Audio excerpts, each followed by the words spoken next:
Well, guess that's the end of this spot from this direction, or on that property at all, really.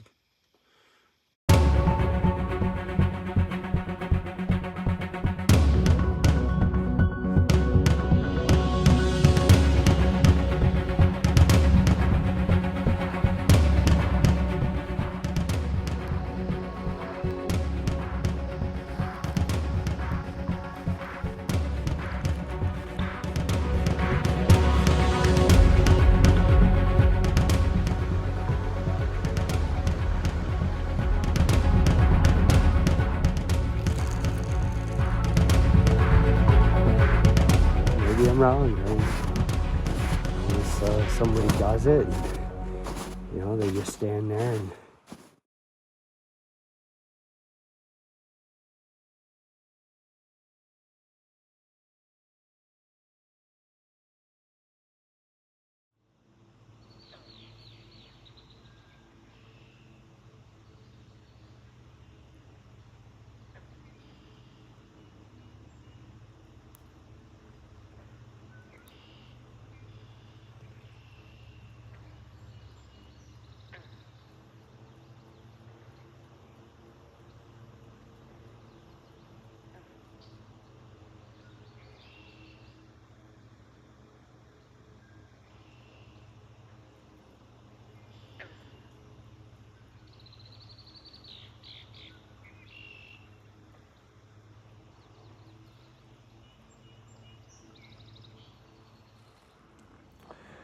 So we just crossed a beaver flow down there.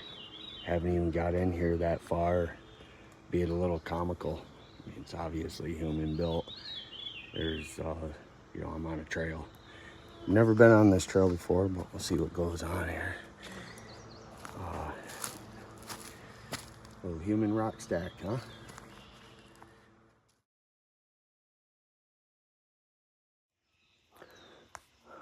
So this is the direction that I'm coming from. I've been walking along the edge of this rather large swamp. And the birds are all calling off. Blue jays are letting everything know where I am. I have seen a lot of, the tree bends. I've seen, staff sticks leaned up against a tree. I'm seeing rock stacks all over the place. I'm on a very used trail for mountain bikers and hikers. Walking up this Tupelo trail, I'm seeing rock stacks. Every now and then I've seen staff sticks or walking sticks leaning up against trees. And I don't think that's very uncommon and quite natural human behavior. But once I get up into the bush off trail, say a mile or better, they become more interesting to me. I do take the time to stop and try to find a good reason for why they're there. We'll continue up this Tupelo trail and see what else is up ahead. I spend more of my time bushwhacking than I do on trail. But this afternoon, I'm gonna walk this new trail, 1.9 miles. Started at 8 o'clock, there's another rock stack. And just take it all in, see what the trail's all about, what the difficulty level is. I have purchased some new audio recorders. Since my last video, I had a blown opportunity. Let's back up to that night in RSA2 when my wore-out recorder shut off, leaving me no record of 2 consecutive 4-second howls. And I don't understand why. Why? So, it is not very often that I have the opportunity to record a sustained howl. What it was, I have no idea. I'll try to imitate it.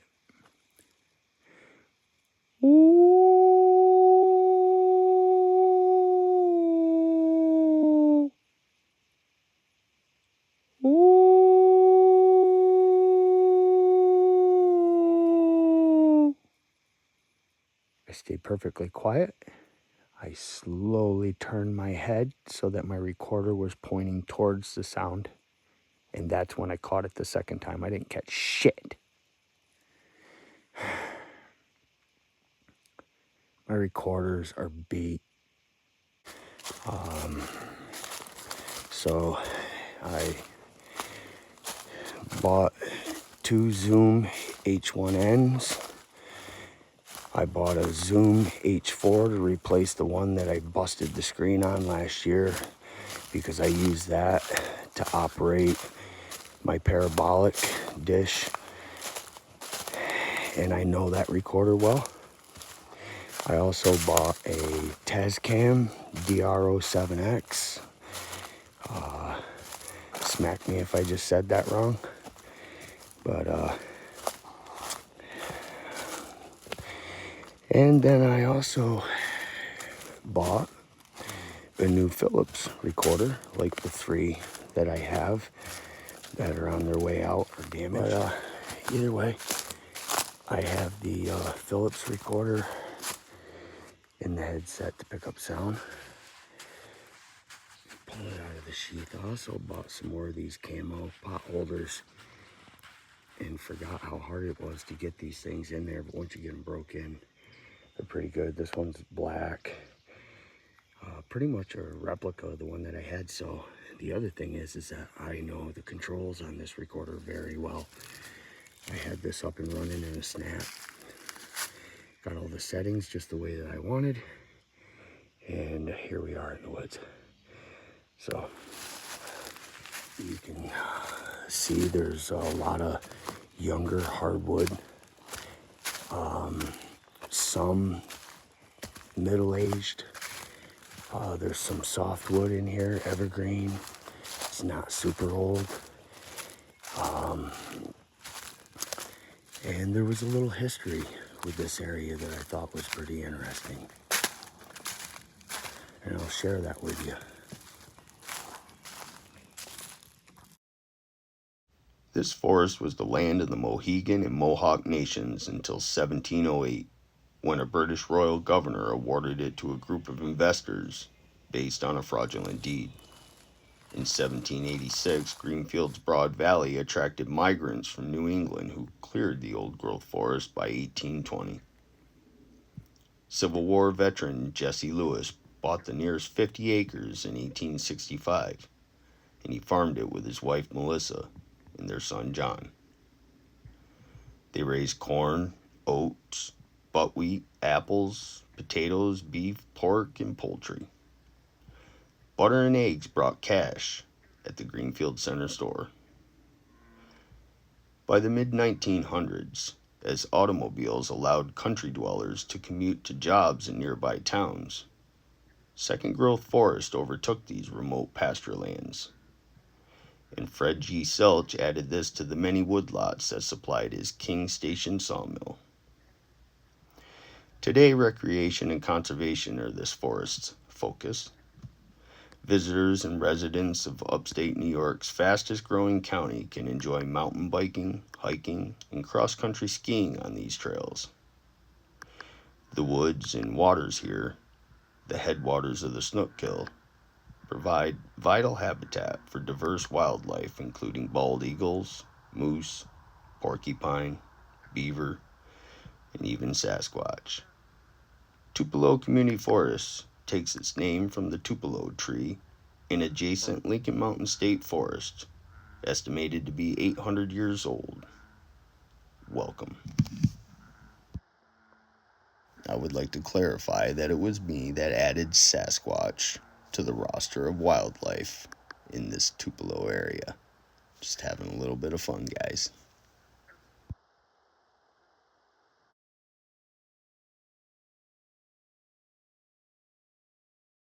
And so there's a little trail going out through here. There's a bunch of smaller inner trails in here. And then there's one trail that goes way out and around the perimeter of everything, and there's a lookout.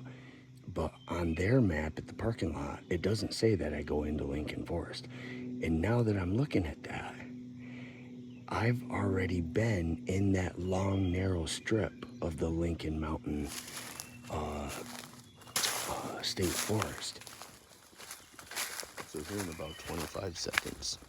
I'm gonna hesitate walking, exhale, and then you'll see me start to pan to my left, and you're gonna hear a vocal. Have a listen.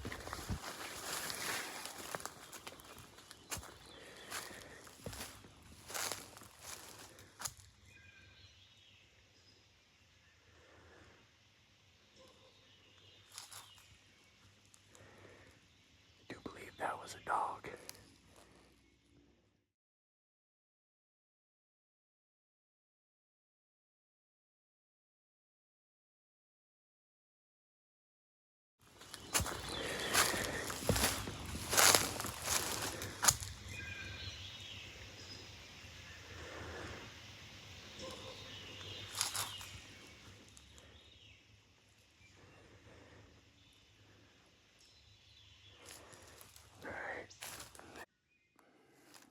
Alright, so first I want to show you an overview on my Onyx app of the area where I heard the vocal. And then I've put the track on Audacity, cleaned it up the best I can. So let's have a listen. For a big game to hide. I like it. And everywhere, this stuff. A few rocks on a tree and then on a stump and then that. Alright, so back on Onyx, give you an opportunity to get a feel for the area and what direction I had heard this vocal originate from. I put 2 waypoints of interest on the map. One's white down there at the intersection of Long Cut Trail and this unnamed trail, and then up above that, the black one. As I had crossed over into the Lincoln Mountain Forest, the vocal came from my left. So I'm going to use a distance tool and show you the general distance between my position where I heard the vocal and the road, which is Locust Grove Road, and then another distance from my position to the back side of the closest pieces of property. So from my position to the road, 757 yards. And then from my position to the back side of the properties, it was only just over 500 yards. All right, so I'm gonna back out a little bit and I will show you a general layout of those trails that I was traveling on that night. And the names of the trails were Long Cut, Bullwinkle, and Porcupine. Now let's go to Audacity and have a little better listen to this vocal.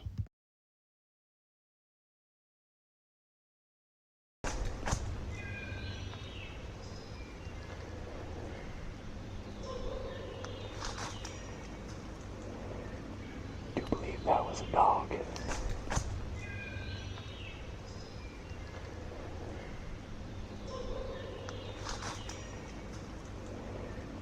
do believe that was a dog.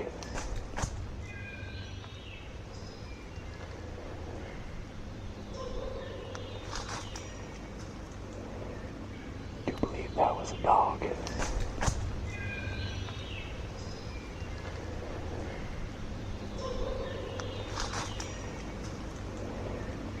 I do believe that was a dog.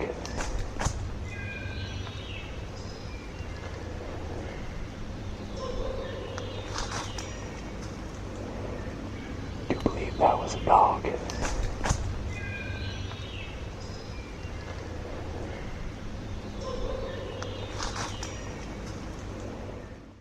Fact: there were no dog barks prior, no dog barks after. This was a solitary vocal, and I cannot confirm the vocalizer at this time. And I'm just hoping that this trail is the outer perimeter trail and that I'm not just hiking over here to the state forest and come to a dead end. All right, I'm gonna break out the thermal because this is really good for that. Big game will sit tight because they have a lot of cover to let you walk right on by.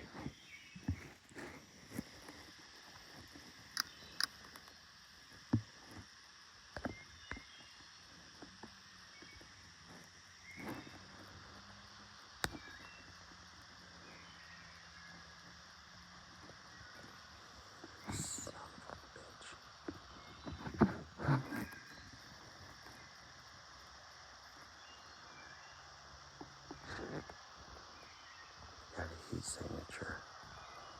I don't know what it is, so let's start working our way towards it here.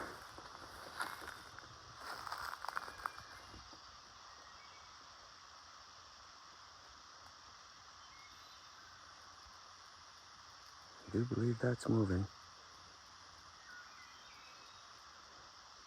It is.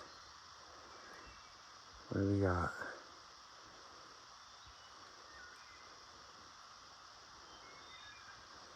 Porcupine. Is it deer? It is. Let's see if we can see it without the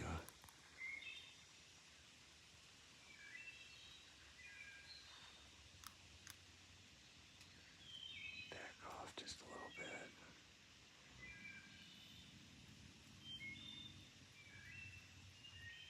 It's getting dark, so it's getting grainy.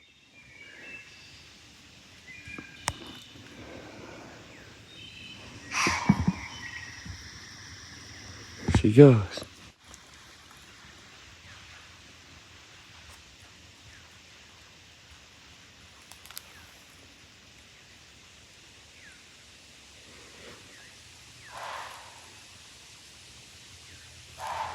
Hear it blowing?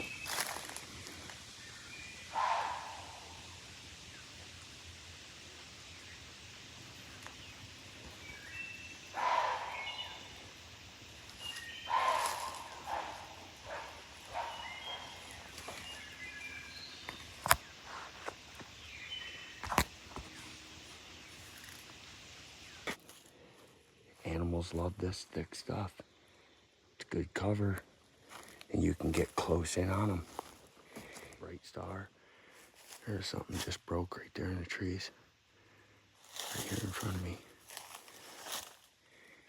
Real tight quarters right here. Now you imagine having a Sasquatch encounter right now, and you know that thing's right in here with you. You gotta walk through this trail. This thing just reach out of the woods and snap your neck. Good grief. All right, well, we got something right here. Well, let's see what it is, but let's get away from it just a little bit. Probably a porcupine. It's like 5 feet away from me. I see it right there. It's right here. It's right there. What we can see of it. That's only about 5-6 feet in front of me.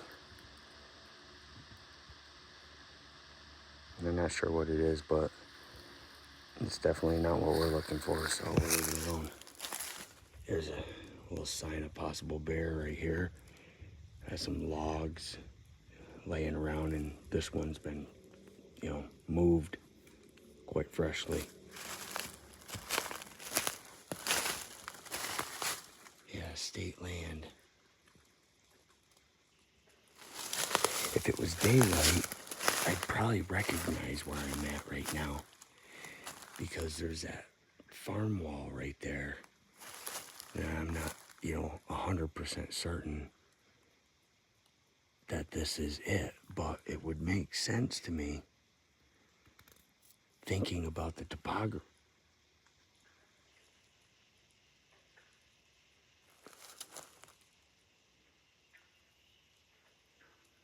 I don't recognize that bird.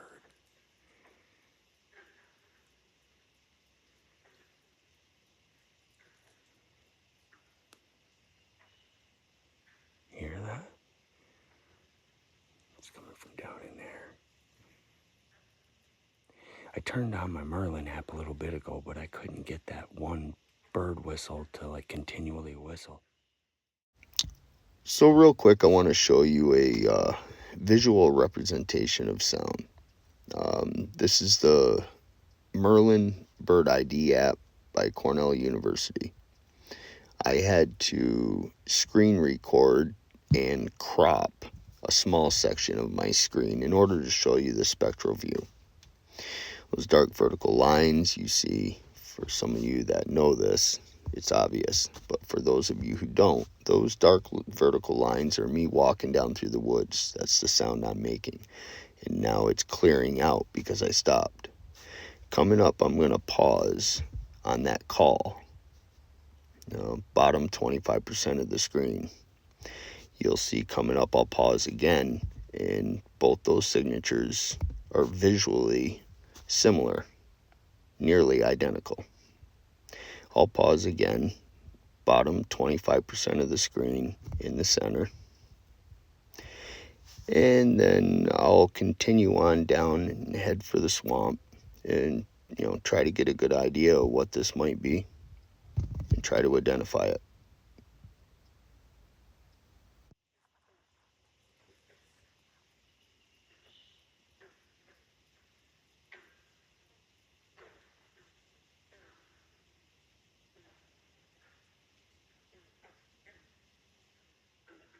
I'm wondering if it's a frog.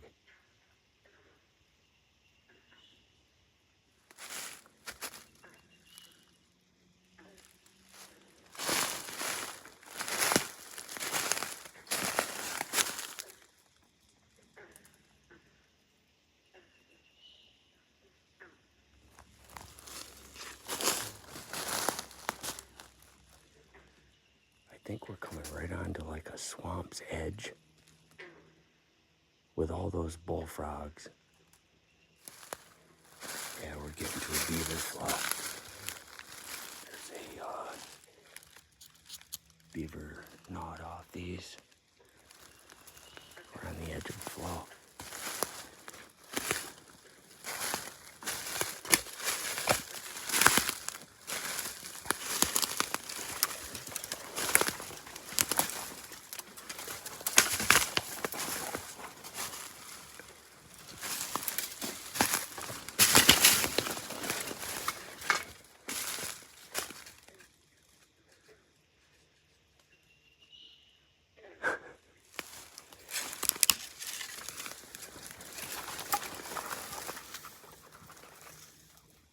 There's the water.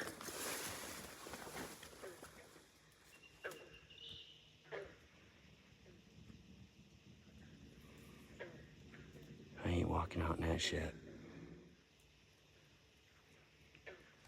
A lot of cattails. Good feed. Cattail roots. Well, it's not really the cattail root you eat. You pull the cattail up, and the very base of the tail, that the stem that's down in the water, the very tender part, you pull that out and you chop them off. Oh, say like 7, 8, 9 inches before the root spreads out, the real white part, and then you peel the outer shell, the outer layers of the stem off, and on the inside of the stem is a very rubbery white core. And yeah, you can fry that up and however which way you want to fry it up, but you can eat that. Break out the thermal real quick.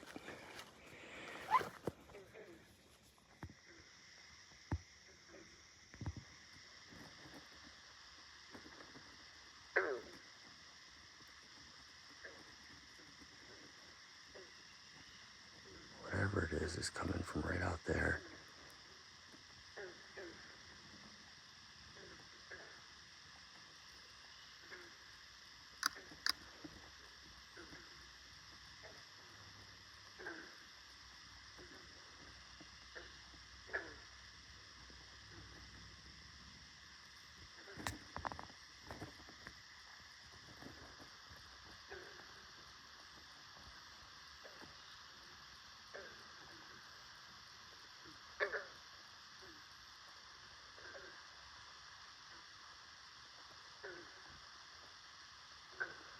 Something just broke a stick off to my right on the shoreline.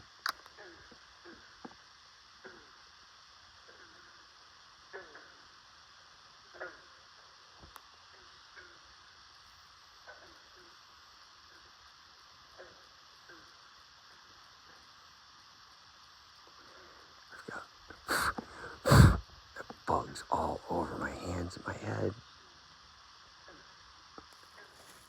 And it shows on my Onyx that this trail is supposed to end I was hoping if them other trails are interesting, right? I just saw a flicker of light right over those trees. I just saw it again, right there.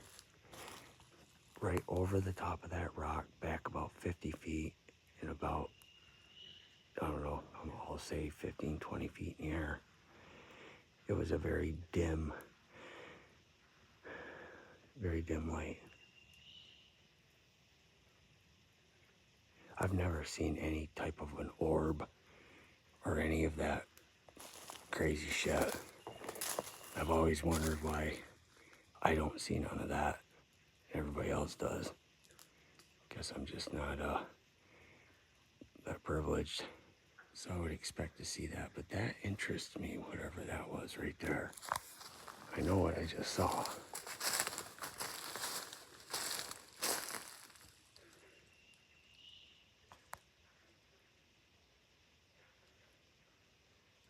It was right, see that tree, that big tree right there?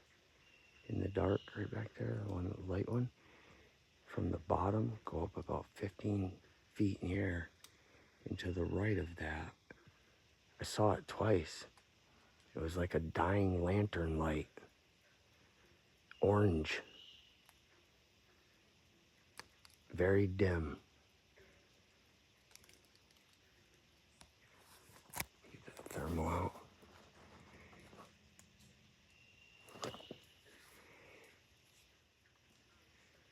Yeah, I'm looking at it with the thermal. I don't see anything over there, but I've got to go there. I can see out behind it.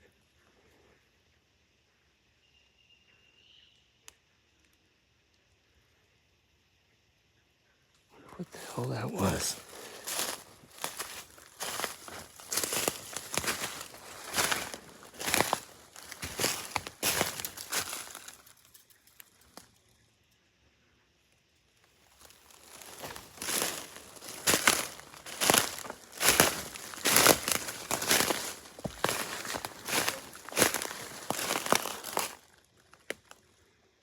It's a big hemlock behind it.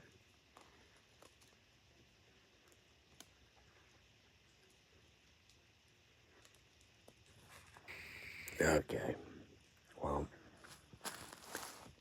I've stayed here for a little bit, and I have no idea what that could have been. There's no reflectors up there in that tree. I checked up in the tree to see if maybe a raccoon or porcupine or, something. But at that distance, there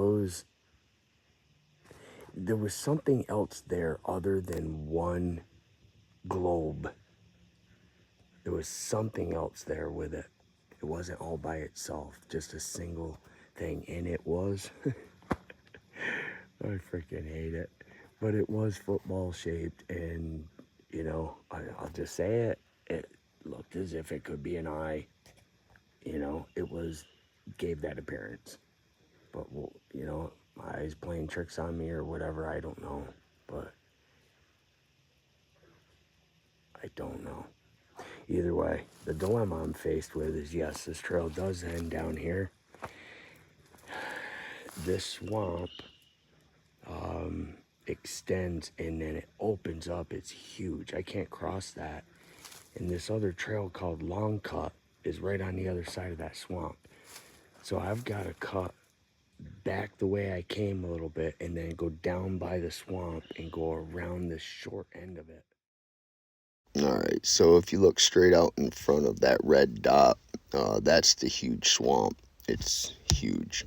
And I had to double back and go across the short end of it to get over the Long Cut Trail.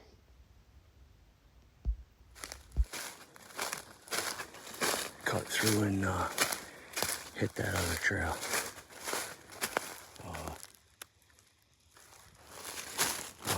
Alright, I think I might have found the trail.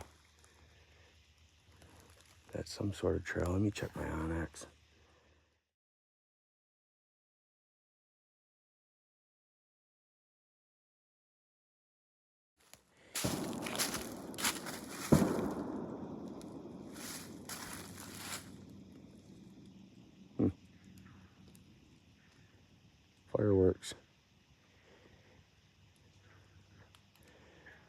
gunshots.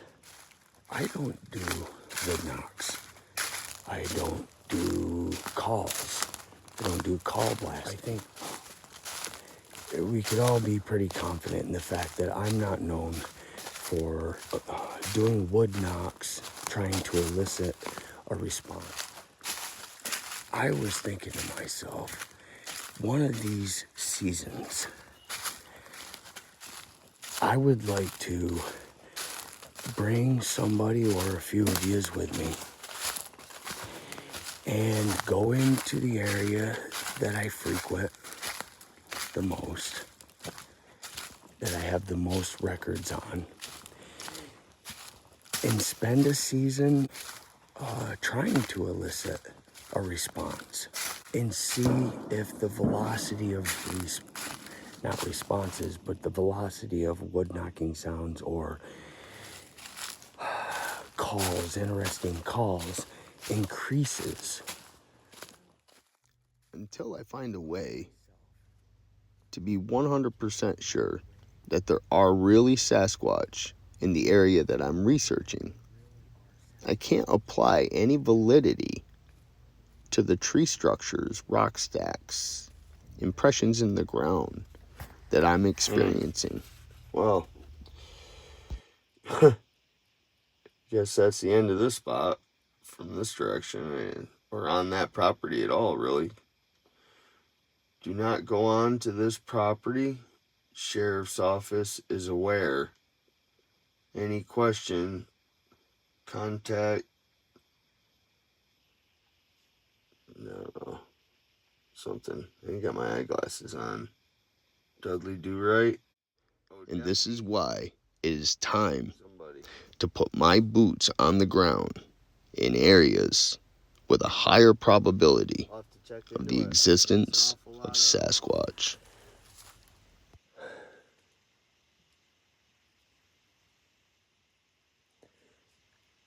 Well, I put myself out here